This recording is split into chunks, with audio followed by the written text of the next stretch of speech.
This episode of Arcane Carolinas is brought to you by Squat Shots. Squat Shots should not be taken internally. Squat Shots are a product of BDDY Holdings Incorporated, a diagonally integrated company with several major subsidiaries.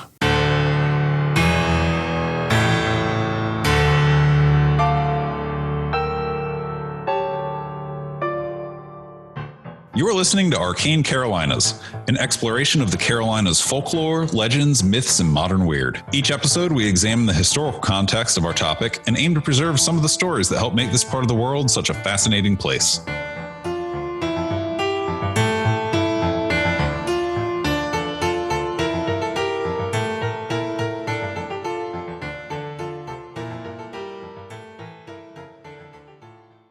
Hey y'all, Michael here. Two quick things. First, this is a double episode. We're going to start with a full-length episode about a story I loved getting to research. And at the end, I'm going to tack on a very, very short mini episode we recorded at Ret-Con earlier this year featuring our old friend Tally Johnson. Also, conveniently, this lets me fix a long-standing numbering issue with the episodes, which is of no concern to you. But this is going to scratch a 5-year-long itch in my brain, and I love it. Second, I'll be doing a reading and signing at Book Ferret in Winston-Salem, North Carolina on November 13th at 6 p.m. Come on out, get a book, get some swag, and let's hang out. There's a link in the show notes. And thanks for listening. We are now recording. Hello and welcome back, people of Arcane Carolinas. I'm your co-host, Charlie Mushaw. Wow, it's going to be hard to follow that. I am your other co-host, Michael G. Williams, multi-award-winning novelist. At Splatterflix last weekend, I signed a book for somebody who is an Arcane Carolinas listener. Enjoy, multi-award-winning novelist Michael G. Williams, because we had a whole conversation about that. Excellent. Yeah, I got to see a bunch of really great people from the Arcane Carolinas community at Splatterflix. That was really great. It was a lot of fun. Yeah. What did I do last weekend? I can't remember. I've been sick for the last couple of days. So my brain is mush. Yeah. I did something Halloween-y. Oh, no, I didn't. No, I didn't at all. Yeah, that's right. You were going to. I was going to go to Conway, South Carolina, which we found out turns into Halloween Town, USA for the month of October. And I wanted to go check that out, but I was unable to because of the pox upon my home. We actually have a few things that we should mention that are Halloween-y, because this will be done before then, right? Mm-hmm. There's a Cave Lands Cemetery event where you can join a ranger to hike about 3 miles into the access just before dark. Oh, neat. Yeah, it's called The Curious Case of the Cave Land Cemeteries, and that is Thursday, October 30th, 5 to 7, and that's being run by the parks, ncparks.gov. Right. Yeah. So if you want to sign up, you can call 984-250-1370. That's 984-250-1370. Or you can email eno.river@ncparks.gov. Very cool. Yeah. Love some free Halloween fun. Yeah, absolutely. Speaking of other upcoming stuff, let me make sure I get the date correct. On Thursday, the 13th of November, I will be doing a reading and signing at a bookstore in Winston-Salem called Book Ferret, Ferret. And I'll be there at 6 p.m. Have you ever played with a ferret? No, I have not. They are lots of fun. I had a friend in college that had some ferrets, and they were a good time. But we would scream weasels when he would let them out of their little enclosure, and they would run around the house. Mm-hmm. That's really fun. Yeah. And I'm hoping to be at a bookstore called the Golden Fig in Carborough at some point in December. And I will also be at a book fair in Sanford on the 22nd of November. So I'll have more info about those as those dates get closer. I'm not doing anything. Fair enough. I'm basically doing like a miniature book tour for my latest novel. So yeah, but I'm just trying to do it in October because it's so hard to compete with everything else that happens in October. So this episode, Charlie, are you aware that North Carolina may have elected a supernatural being to the legislature. Yes. And I would like to share a funny story with you about that. Okay. So I made a post, or you made a post. I think it was me years ago on like the Arcane Carolinas Facebook page or Instagram or something about like the Carolinas are weird. There's even reports of lycanthropy amongst the local politicians. But that was it, right? I just left it at that. So when I was in the process of getting hired for Lost Monster Files, they run a pretty extensive background check on you before they let you go on TV. Mine was squeaky clean, except for that. Really? That was the one thing that came up. And they were like, you know, the question, well, they didn't care. But the question, it was a question of political affiliation. Wow. I was like, no, I'm not a member of the werewolf party. Yeah. But, you know, whatever. The computer, the AI, like highlighted like political discussion, you know, unidentified party, you know, whatever, and like flagged it. Again, it wasn't an issue, but it was really funny. And they were like, all right, your background checks came in. Got one flag. And I was like, what? And when they told me what it was, I was like, do I need to define what lycanthropy is for you? They laughed and were like, no. Fair enough. We're fully aware that this is the computer hiccuping. Yeah. But that's all I know. I know that there was like, and I thought it was like an insult or something. I don't know. That's about the level that I knew before starting doing this research also. Let's start with the place. The place in question, this legend takes place in what is today Scotland County, North Carolina, which is right next to Robeson County.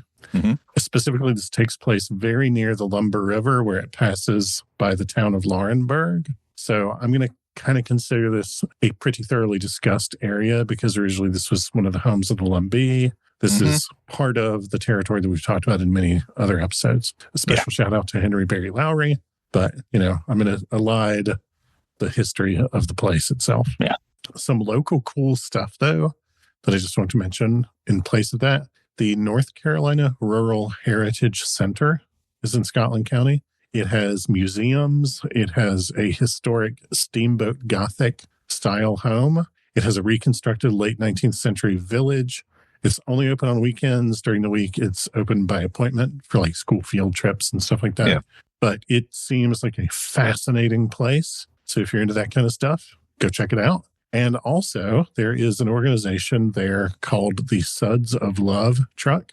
They are a mobile laundromat who caters to the needs of the homeless population in that area and low-income families who might not be able to get to a laundromat or be able to afford a laundromat. And that's their whole deal. They make sure that people have clean clothes. It's really, really fascinating. It's like a really basic, fundamental need of being like alive and able to present yourself in society. I can't think of anybody else who's doing the same kind of thing. It's just really, really fascinating to me. Really noble cause. Yeah, I would love to see the truck. Yeah, if you go to their website, they've got pictures of it and the whole 9 yards. Yeah. They also like provide laundry equipment to low-income families through a program. They're like this is their focused area of specialization, and they are really good at it. So this is an aside. It might not make the episode. That's excellent. I love that exists. The laundromat in Pittsburgh, down past the circle by the gas station. Are you familiar? Yeah, on Sanford Road.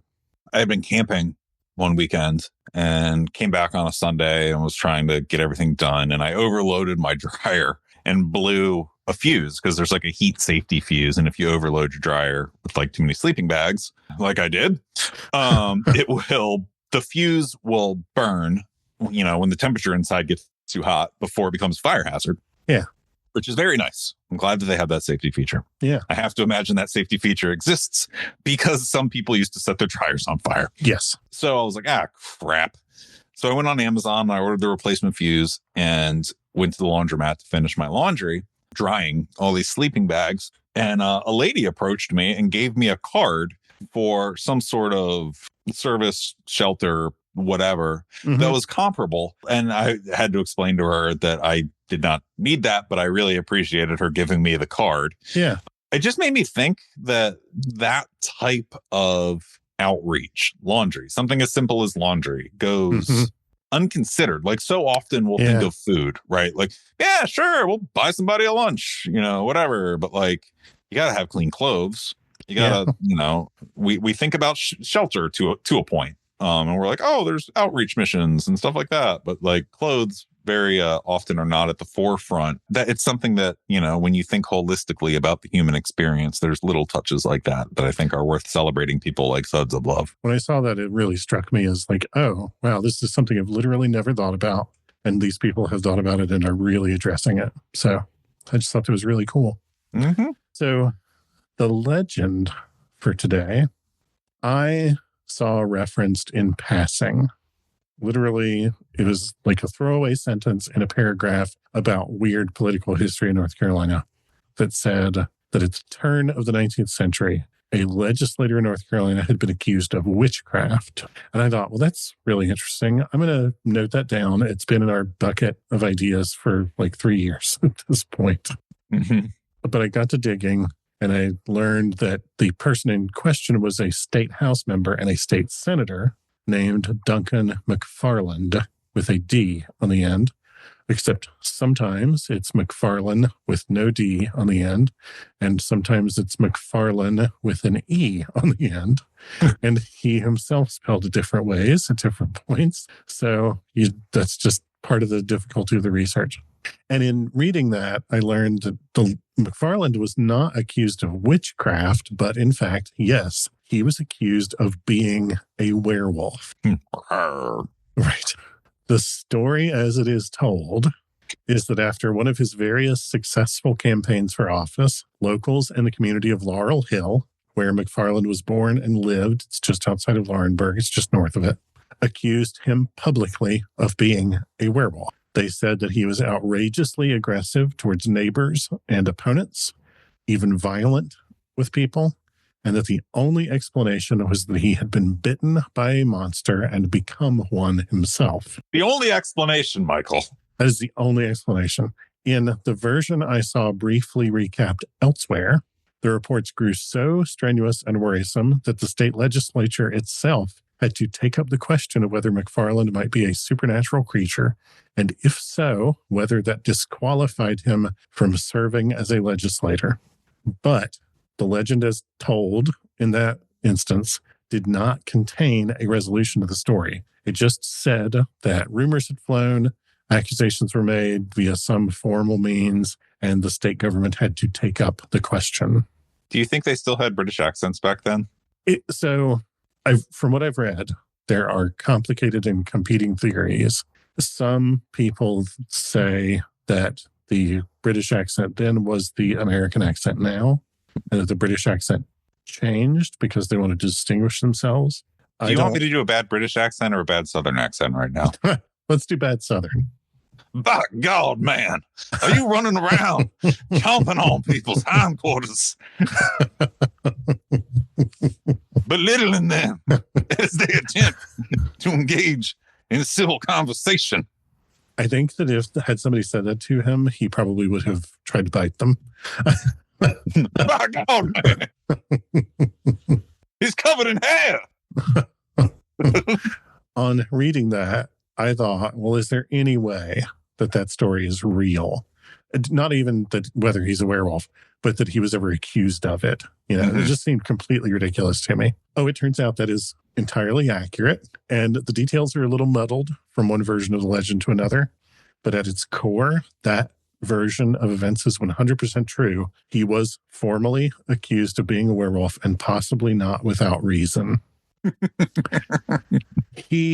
McFarland, was a complex person. I'm going to start by saying that. Sounds like he might have been two people. He might have been.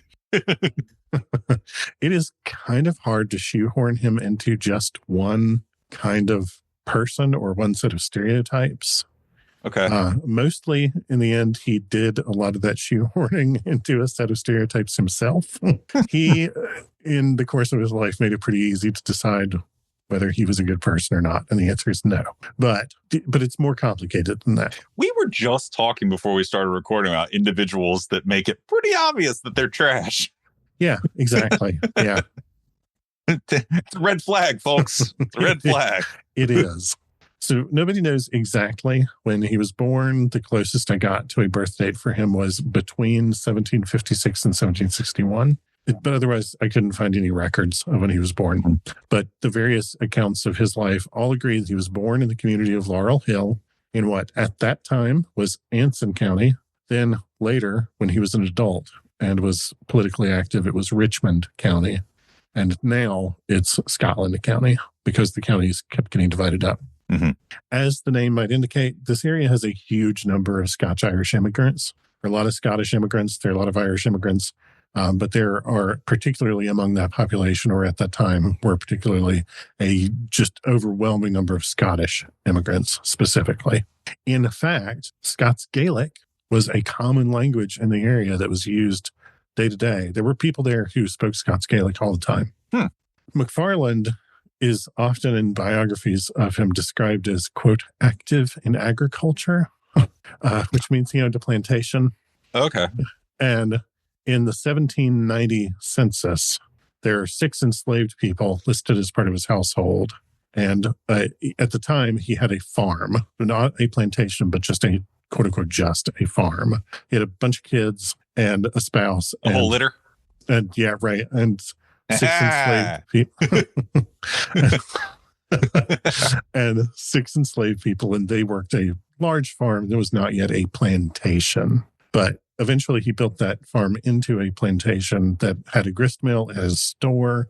It's very much like the Blue Lady of the story from Arcana in that sense of like somebody who had a fairly small holding turned it into an industrial enterprise. And he lived by the end of his life in a plantation house that was across the road from the Presbyterian church that his family had started. Presbyterianism, of course, had started in Scotland and is closely associated with Scottish people. His half-brother was actually the minister of the Presbyterian church that he had built for many, many years. They were the gemstones of Scotland County. They were, pretty much, yeah, they were. That's a not at all inaccurate description, as we will see. McFarland's biggest business ambitions were twofold, though. He wanted to make money building roads and bridges, and he wanted to get into politics. He wanted to get rich off of infrastructure. Isn't that like a whole thing, though, in politics? Like, I'm a bridge and roads politician. I'm all about the infrastructure. Yeah, that's like exactly his deal. It was 1790s, and that was his deal. Yeah. Yeah, okay. That model of politics was well established already. Wow. Look at that. What's old is new, folks. Right? He built a bunch of roads in North and South Carolina. The community where he lived was very close to the state line. He specifically would pay to build roads connecting communities and villages and towns in South Carolina with North Carolina equivalents. So he was trying to build the infrastructure of trade. He also paid to build multiple bridges. A lot of this he did out of his own pocket, but then he would solicit the state for permission to charge tolls on the bridges. And because he had built the only road and the only bridge, then people would have to pay the toll, and he would get very, very rich off of it. Got to pay the troll toll. Indeed. Maybe that's what he was. Maybe he was a troll instead of a werewolf. In fact, he specifically, as a business venture, built a road from Fayetteville to Camden, South Carolina, which we just talked about in The Other Gray Lady. So, yeah. Interesting. Yeah. A lot of the places where he was involved in business activities are places we have talked about. So he also tried to get a formal town chartered in Laurel Hill. He drew a lot map for the town where he was going to divide up all this land into different lots. Interestingly, especially for the time period, we're talking again 1780s, 1790s, he specifically identified a certain number of building sites in the town as being reserved for the families of freed enslaved people. So there's that complexity there. He wanted to make sure that those people had homes and were welcome and were integrated into the community. And he himself enslaved people. So there's that going on. I think that on some level he realized how bad what was happening was. I don't know. Yeah, that's interesting. I don't think I've ever heard of that. Yeah. So that was kind of radically progressive for the time. But I don't think that he himself was a radical progressive. I think not if he was so belligerent that people thought he was a monster. I think he might have seen that there was a business opportunity there. The town never happened. He never got the town chartered by the state, but he did start something called the Old Scotch Fair, which was a Highland Games event. Oh, that sounds fun. Yeah. Again, this is late 1700s. It ran for decades, way past his death. It ended in the 1870s. That's how long it ran. Some It was an log annual tossing, event. some bagpiping. Yeah. Caber toss. Caber toss. It would happen on the grounds of that Presbyterian church. Lifting up big rocks, putting them back down. I'm not kidding. These are like actual like island games. They're awesome. Yes, they are. Have you ever watched the rock lifter people? No, I have not. Okay. I know that it's not called rock lifter people. Probably a term for it. But there's a series of stones over in like Ireland and Scotland and throughout the UK. And like, it's like a challenge to go around and like lift the stones. Why am I thinking of Perry stones? I don't know. Maybe I'm probably butchering this. Whatever. Look up rock lifting people UK and you will find some awesome like feats of strength of people just like hoisting boulders. You're just like, whoa. All right. It's pretty cool. I'm going to keep that in mind. The Old Scotch Fair, by the way, it ended in the 1870s, but there is today a Scotland County Highland Games that happens again, partly on the grounds of that church still. They got started in the 2000s, 2010s, early 21st century, and it was partly inspired by the Old Scotch Fair and records of that. The person who founded it specifically referenced Duncan McFarlane's Old Scotch Fair in an interview about it. So I found that really interesting. Love it. In his will, McFarlane specified that any enslaved person in his household when he died was to be set free and given 3 acres once they turned 50. But the best sourced biography of him that I could find, the person went out of their way to say it is very unlikely that those wishes were respected. And there are 0 records on what happened after that. It's interesting. I don't know. I bring all of that up because he seemed like he had a lot of inner turmoil and a lot of competing impulses. And I think that's half wolf, Michael. Well, that's the thing. Like that's part of at least half. At least half. I think that's part of what contributed to this accusation. So McFarlane in politics. He was involved in politics from the very beginning of our nation's history. In the years after the Revolution, American politics kind of coalesced around 2 philosophies, which very quickly became parties, the Federalists and the Anti-Federalists. Federalists worried that the country would fall apart immediately if there were not a fairly strong and centralized federal government to make sure that things got kept together. And broadly speaking, I know that there are historians who listen to this who might disagree with me, but broadly speaking, Federalists wanted centralized decision-making. They wanted centralized power over economic policy, taxation, elections, defense, etc. They wanted to have a federal government. And broadly speaking, anti-federalists were concerned that a strong central government would step on individual rights or states' rights that would erode the notion of self-rule by taking control over things like economic policy, taxation, elections, defense, etc. By the late 1780s, the United States had realized that the Articles of Confederation were not enough to hold the country together and make things work, and the process of writing and ratifying the U.S. Constitution began. And as part of that, each state held conventions to consider and to vote yes, no, or neither yes or no on the draft Constitution. In North Carolina, anti-federalists were by far the majority party. Technically, these were not considered parties yet, but they were very rapidly turning into parties. Okay. At the Hillsborough Convention, which considered and voted overwhelmingly neither yes or no on the first draft of the Constitution that they were given, anti-federalists outnumbered federalists 2-1. But federalists went in knowing that and knowing that they were going to lose the vote. So instead of showing up and just getting yelled at or not showing up at all, they brought a stenographer. I'm not kidding when I say this. There's no exaggeration of this. They hired a stenographer and they had that person record all the speeches that they, the Federalists, made in support of the Constitution. And then they distributed those speeches because Federalists also happened to own most of the newspapers in North Carolina. Nice. So pamphlets and newspapers. Yeah. So like anytime these days when you see an elected official grandstanding on a congressional committee, for instance, where like they go on a diatribe just because they know that it'll like potentially go viral later, That's right out of our history. That is straight out of how the Federalists got the Constitution passed in the first place nearly 250 years ago. It's hilarious. So anti-Federalists didn't want to vote for the Constitution unless it explicitly limited government power over individuals and enshrined individual rights. And at the time that Hillsborough Convention happened, the Bill of Rights was already an idea that was being discussed, but it hadn't been written yet.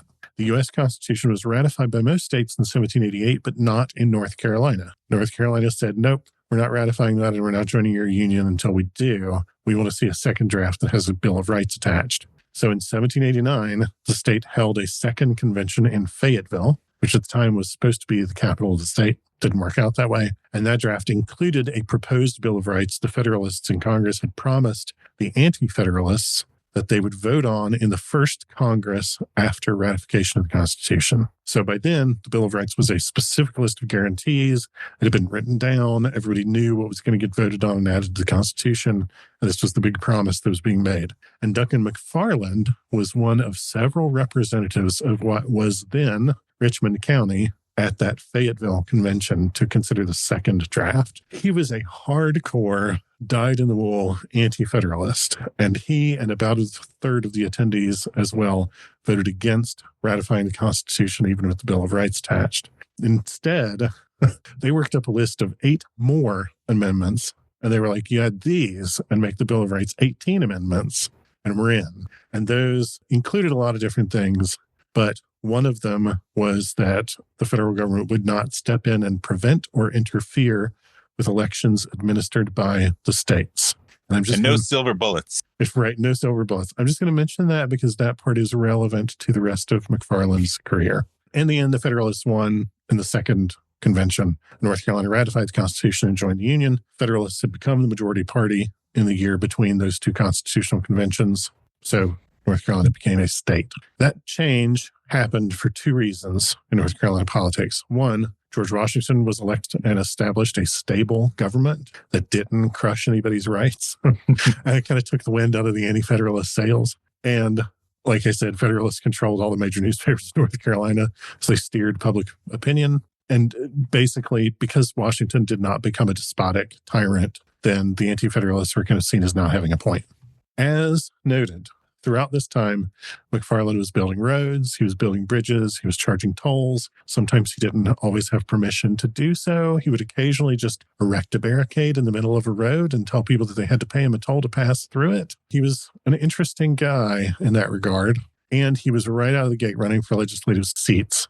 He was running around. He was blowing over all the houses made out of straw. He was knocking over the houses made out of sticks. Exactly. McFarland was noted in a 1991 biography as having been one of the state's first populists. So he was a politician whose foundational position is to favor common people over elites, and usually to say that someone, often a specific group or identity, is holding the common person back from claiming what is their due. McFarland's whole deal was that the economic elites, the planter class, bankers, financiers, professional politicians, etc., were not to be trusted. He himself owned a plantation at that time. But hey, what's to get in the way of a good appeal to the common person via bankers, planters, vampires, the usuals. And that was his big appeal when he would run for office. In fact, he was a speaker of Scots Gaelic, and he would regularly make speeches to crowds in Scots Gaelic because that was a way to appeal to a huge segment of the early American electorate in Scotland County, what is now Scotland County.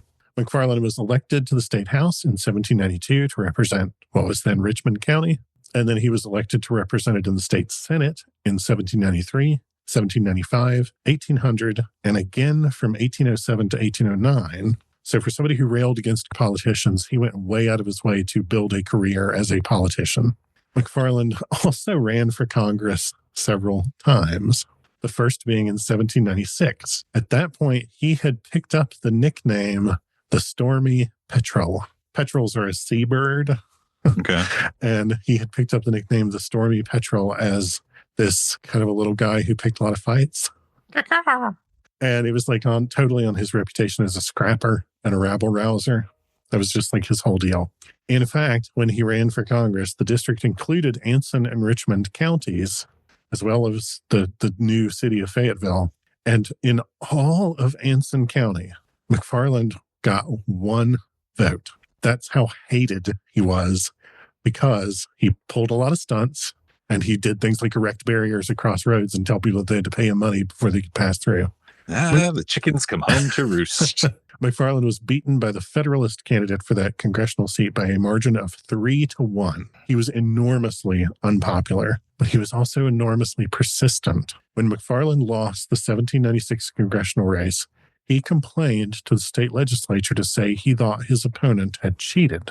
When he lost an election for state senate in 1799, he again complained his opponent had cheated. And in fact, in that election, the final tally had more votes than there were ballots cast.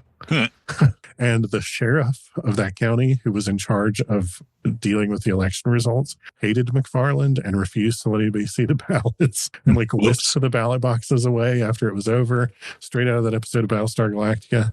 It was really, really funny. He threw out the ballots. There was just all this stuff. So the state legislature actually threw out the vote and held a special election, which McFarland lost. But in the state archives are the handwritten complaint and accusation bearing Duncan McFarland's signature in ink on paper. They have scanned the letter that McFarland wrote to the state legislature to complain, and you can go read, in his words, his complaint that he thinks the election was rigged. And I read that complaint, and its tone would be extremely familiar to anyone who follows politics today or at any point since then. Basically, he argues, with only brief mention of the bad math that does legitimately point out that there was something hinky happening. He argues that nobody loves America and freedom more than he does, and everybody knows... Classic argument. Right? Everybody knows he was going to win, so obviously the fact he lost means the other side cheated. The language is slightly more florid than that, but only very slightly. If you're not familiar with cursive American English, especially of the late 19th century, in this case, in my case, in his case, it's cursive of the late 18th century. But if you're not really familiar with cursive handwriting and old-fashioned cursive handwriting, then you're going to have trouble reading that document potentially. But it turns out that I was taught cursive by people who were born in the late 19th century, and their handwriting was awfully similar to his. And so I got a whole book from the state library on how to read 18th century cursive. And then I just started reading his letter and I was like, oh, I don't need the book. Never mind. That's just the way that I was taught in the place where I was taught. I had no problem reading his scanned pages. The state legislature investigated his claims and rejected some of them, but did allow there to be a special election. And he kept running for offices at state and federal level every time he had a chance. And when he'd lose, he would always contest the election and say the other side cheated, or that he was the better candidate and the state legislature should simply appoint him, or both. Sometimes he would argue both. In 1799, the state legislature received a letter in response to the accusations that were being made and the possibility that he was going to get elected. This letter was from somebody other than Duncan McFarland. And it begins, "To the Honorable the Senate of the State of North Carolina in session at Raleigh.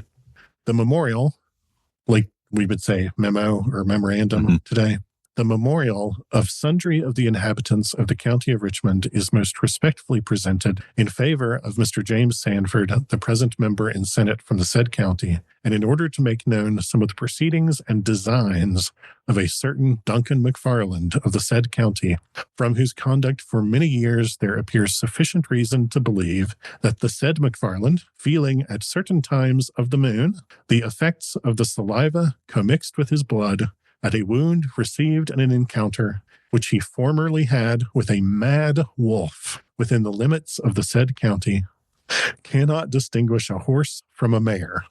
It's also possible that what they said was cannot distinguish a horse from a mule. I'm assuming that was a colloquial, would know his butt from a hole in the ground.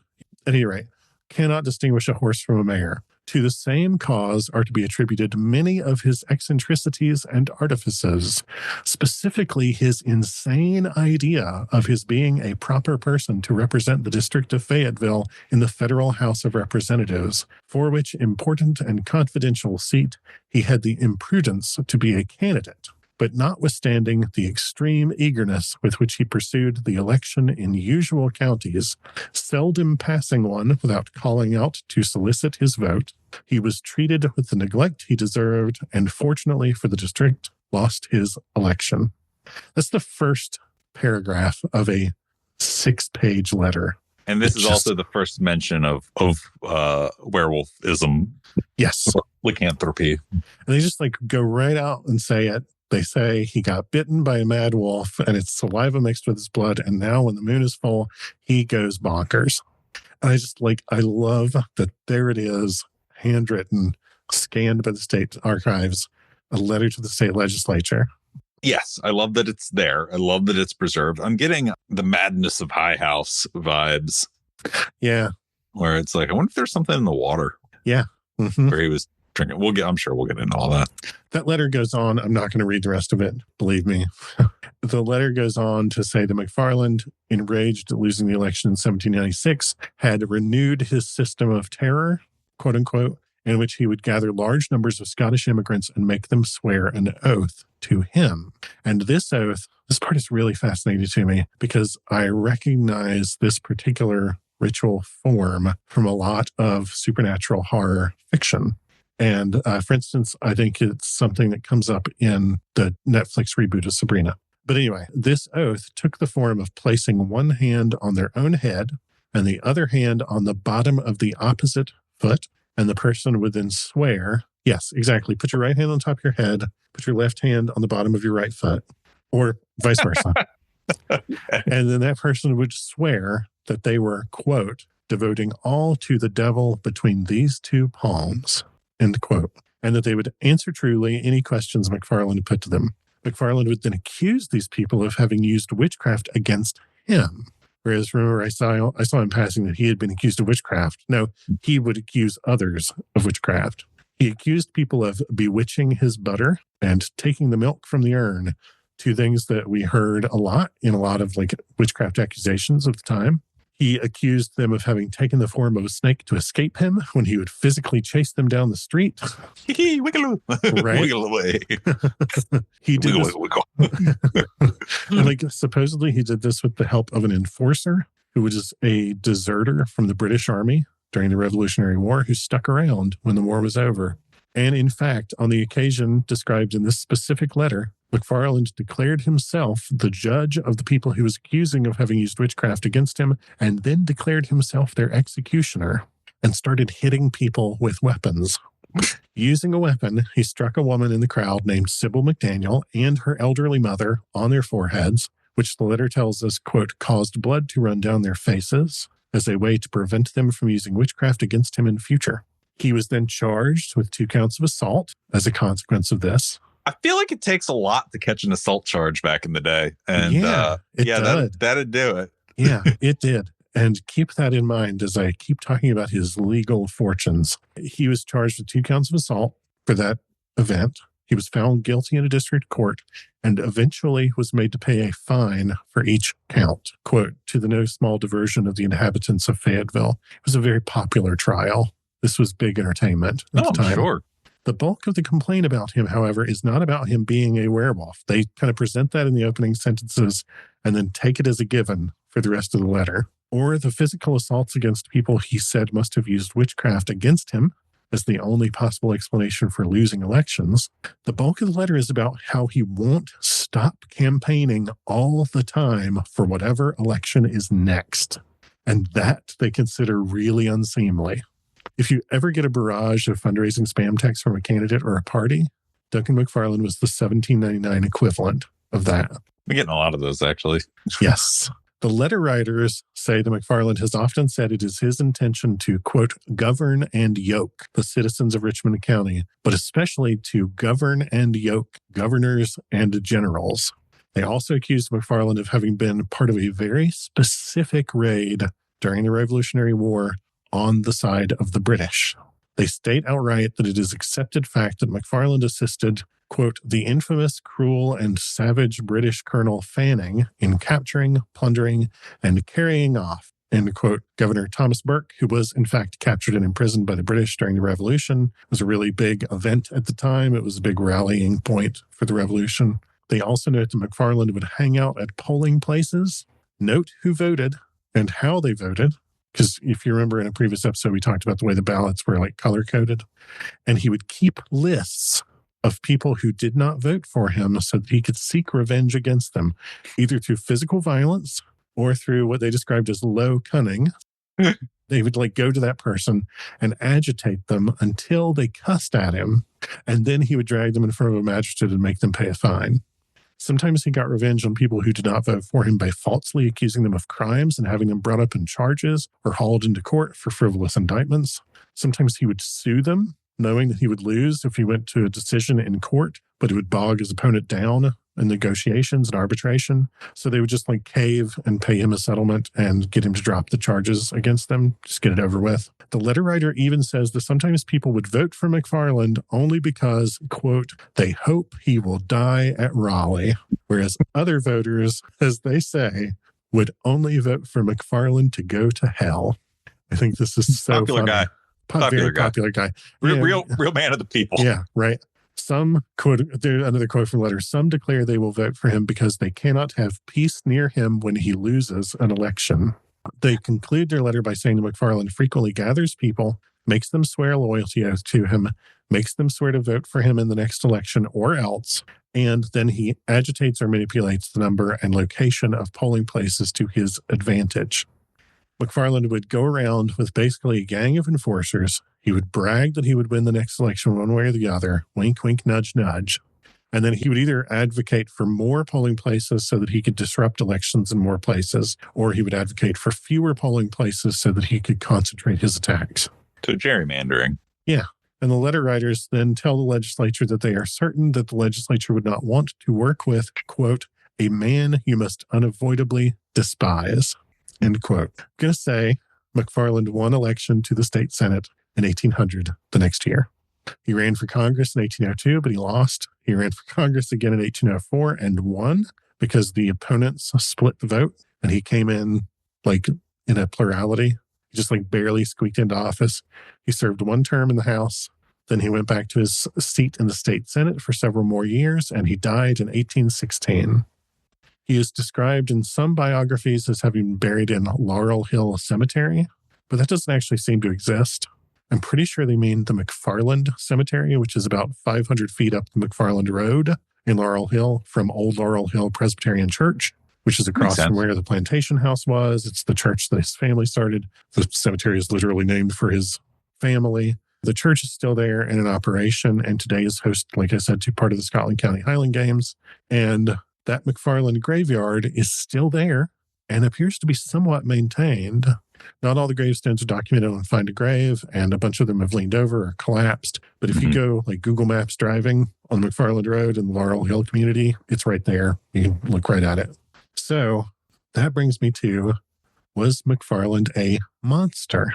Well, he was notoriously violent. If people didn't want to pay the toll on one of his bridges and he was there, he would just beat them up. He fought people in the street all the time. He would just like go pick fights in the street all the time. Reading through court records from the 1790s and the 1800s, he was constantly being charged with violent assaults. He was convicted of rape at one point. It took a lot to get convicted of things at the time. So he was not a good person. He was an enormously unpopular politician who promised a specific set of followers, organized largely around an ethnic identity, that he would destroy the elites while himself being one of the elites. He was a really interesting person. He said any election he lost was rigged. He then explicitly tried to rig elections in his favor. He had a militarized goon squad. He would go around to communities that all didn't support him enough and refer to this goon squad as his army. He constantly enriched himself off the government. He was, like I said, a convicted rapist. On his deathbed, one of his dying quotes was to say, "I never hurt anybody, and if I did, it was because they deserved it." He's a real nice guy. Yeah. And he was so hated that people were willing to complain to the state legislature. Time, as we have discussed, when belief in the supernatural was being openly derided in this big wave of anti-old world sentiment in the new nation, he was openly accused of having been bitten by a mad wolf and had its saliva and blood mix in his body and caused him to become a werewolf. This story is wild to me. So I don't know if he was a werewolf, but based on all of his behaviors, I think he was definitely a monster. Yeah, I think he was I think he qualifies as a monster. Yeah. Not excusing any of his behaviors at all. I do wonder about the environmental impact, right? Are we talking about like certifiable mental illness, or are we talking about long-term exposure to lead. Yeah. Or something like, or other heavy metals in his drinking supply over the years on the plantation. Yeah. Porque no los dos. I think that it could easily be a little both. Yeah. I mean, why stop at one? We can have it all, Michael.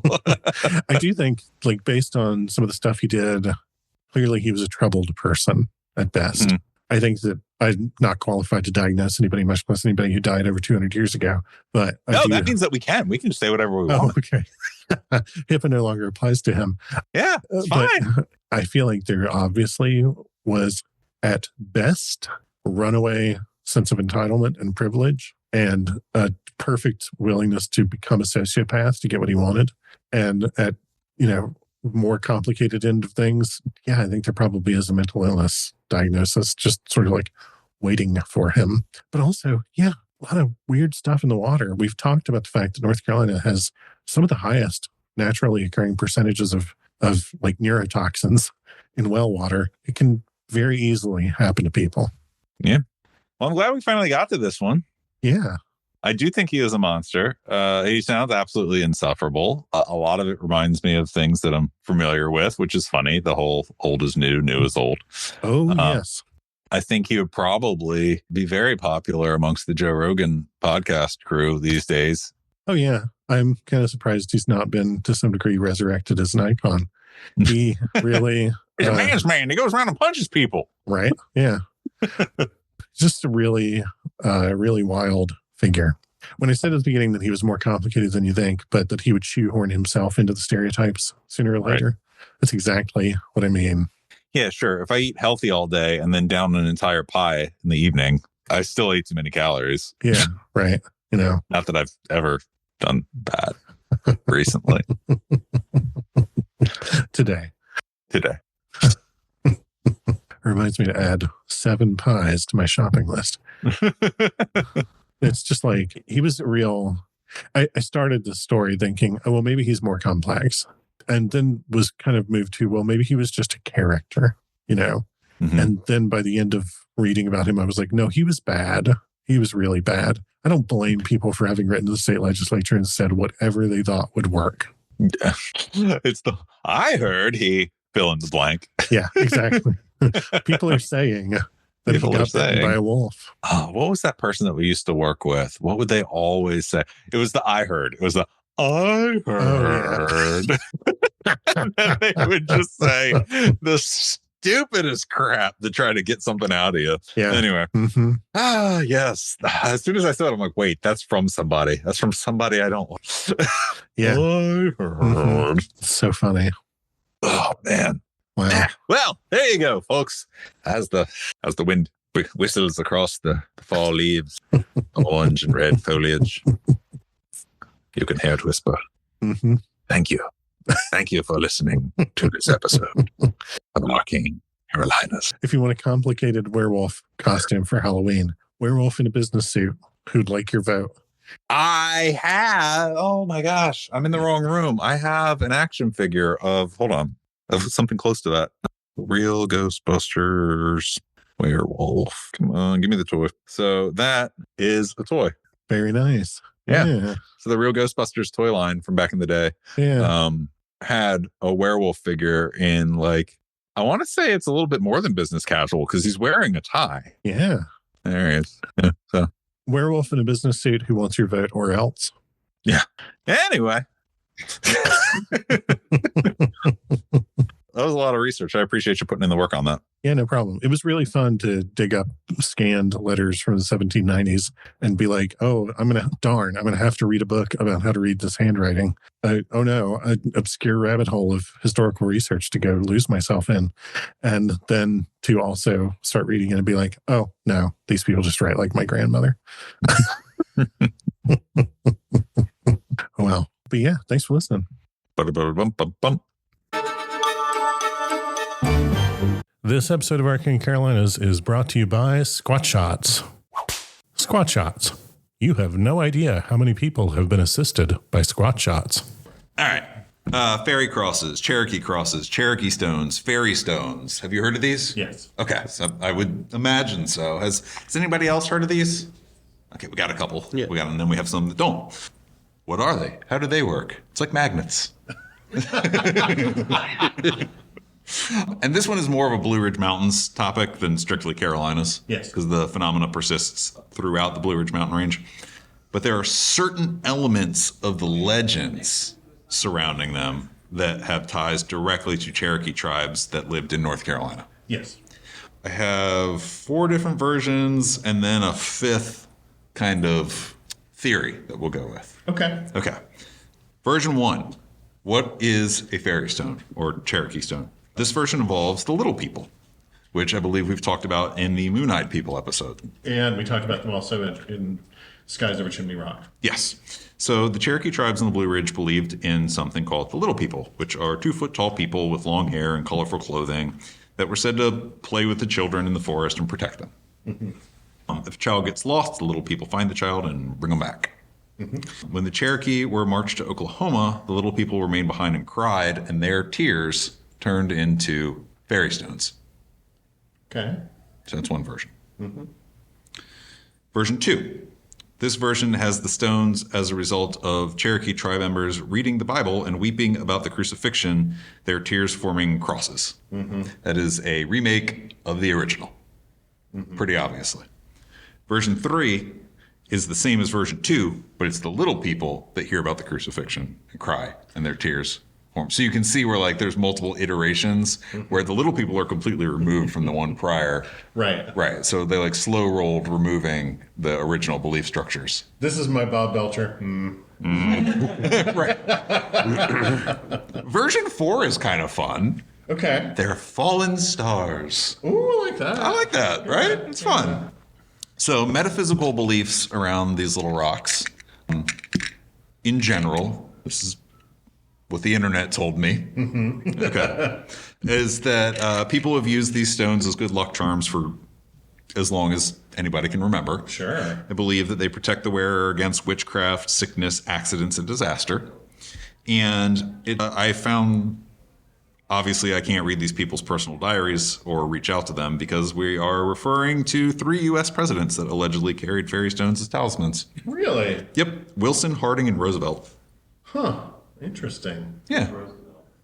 Yeah, which Roosevelt? Teddy. Okay. Yeah.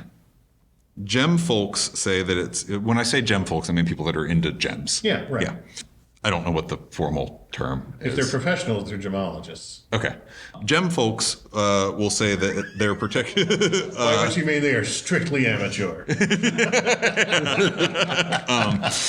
Say that these are supposed to be particularly helpful in relieving stress and helping those who suffer from depression and addiction, generally boosting health and wellness.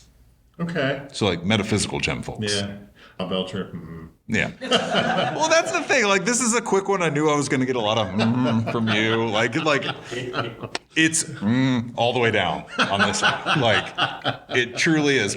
But in almost every collection of North Carolina folklore, you're going to find these things in there. So I thought we should cover them, even if it's only a 10-minute thing. Well, no, I think that's great. I'm actually very much enjoying it. I'm just being the reactor person right now. Well, so science. Yes. Fairy stone crosses are composed of iron, aluminum, and silicate. Oh, okay. The name of this mineral compound is starolite. Oh. Yeah. And like many other minerals, it forms in crystals. So you can have different shapes. Because, you know, the way crystals... Yeah, right. So single crystals are hexagonal, little 6-sided tubes. Mm-hmm. And singles often intersect at right angles to form either the Roman or Maltese cross shapes. Interesting. Yeah. In other instances, the singles intersect at 45-degree angles to form the St. Andrew's cross. Huh. The formation of starolite crystals is a metamorphic process combining heat and pressure provided by the folding and crumpling of the Earth's crust during the formation of the Blue Ridge Mountains. Oh, so they're very old. Yes, they're super old. So while these crystals are forming, there's deposits around them that are also forming from the same conditions. Mm-hmm. So these are kind of like the prize inside of larger geological structures. Ooh. Yeah. Those structures are known as schist. Mm-hmm. Or schist. I don't know how to pronounce it. Beats me. SCHIST. A big metamorphic rock. Okay. and it's filled with fairy crystals. Oh, wow. Yeah, You so- crack it open and they just like... Well, yeah, so like they weather away. So as they're exposed to the elements and stuff, they weather away, and what's left behind is the more resistant crystals. So it's basically an egg filled with these crystals and it deteriorates. Yeah. It's pretty cool. So weird. Right? And you can just find them on the ground. Huh. They're just out there. Did you know that there's a Fairy Stone State Park in Virginia? I did. Yeah, and you can pick them up just Yeah. For personal on use, the side of the road. you can yeah. pick them up. They don't let you go there and start digging them up. Okay. If somebody sees you with a bucket and a shovel, they'll give you a ticket and make you pour it out. Right. But you can go and pick them up. The really like well-formed ones are overpriced and stupid, and I wasn't going to buy them. But I found somebody on Etsy that was very nice and sold me these 3 for like $5. So I have some here. If people want to come look at them. Yeah. I'm not going to pass them around because they're itty bitty, and Right. people are dispersed. But that's it. That's fairy stones. That's what they are. That's how they're made. Are they magnetic? No. Well, actually, I don't know. Do you have a magnet on you? I actually did. I'm not kidding. You like how I just fire off? No. I like a definitive answer. This is the charger for my watch. So it's Should magnetic. work. Yeah. No. So I was right. Ha ha! I do know things. I was pretty sure the answer was no, but we're in a big room, so I wanted to be like, I could be wrong. What? We're gonna get an email from somebody who's like, your watch charger is the wrong kind of magnet. Just so you know, it is pronounced schist. Thank you. Thank you very much. Schist. Thank you. Yeah. So for the recording, leave this part in. I have been informed that it's pronounced schist, and I said it right the first time. And don't send me an email about it. Dude, was that an 8-minute episode? Yes. Yes, minisode. But there we go. That's it.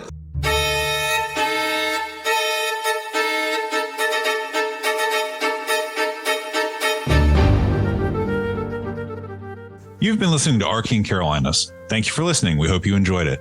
For more episodes, behind the scenes information, and links to our social media, check out www.arcanecarolinas.com, where you can also buy the Arcane Carolinas book. And if you like award-winning horror and science fiction, check out my books at michaelgwilliamsbooks.com. And if you have story suggestions, comments, or questions, email us at arcanecarolinas@gmail.com. And thanks for listening.